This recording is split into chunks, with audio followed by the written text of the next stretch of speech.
எப்படி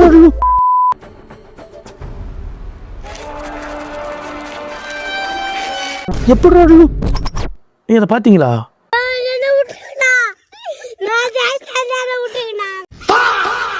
இந்த மாதிரியான கோளாறு கண்டென்ட்டுக்கு நம்ம பேஜை ஃபாலோ பண்ணிடுங்க. பொன்னியின் செல்வன் 2ஆம் பாகத்தில் வர இந்த சீக்வன்ஸில் பார்த்தீங்கன்னா பிரபு கோட்டையை முற்றுகையிடுறதுக்காக படைகளை திரட்டி நிற்பார். அப்போது கோட்டைக்குள்ள இருக்க படைகள் வில்லம்போட தயாராவாங்க. அப்போது அவங்க வில்லம்போட தயாரான லட்சணத்தை நீங்களே ஒரு வாட்டி பாருங்க. எல்லாம் நம்ம ஆளுங்கதான் ஒளிஞ்சிருக்க லட்சணம் அந்த மாதிரி. இல்லை, எனக்கு புரியாத விஷயம் என்னென்னா, எட்ஜை பிடிச்சி இழுத்து விட்டால் மட்டும்தான் அம்பு கரெக்டாக போகும். மிடில் பிடிச்சி இழுத்தட்டா அம்பு எப்படி போகும்? நீ சுடதான் வந்தியா? அப்படி வேலை செய்ய வரல, ஓபேரிக்கே வந்திருக்கிற. அப்படிதான் பச்சையாக தெரிஞ்சுது. அந்த ஷாட்டை திரும்ப ஒரு வாட்டி கூட எடுத்துருக்கலாம். பட் அதை எப்படி அவங்க கவனிக்காம விட்டாங்கன்னு தெரியல. என்னடா முட்டாத்தனமா பேசிக்கிட்டு இருக்க முட்டா பயல.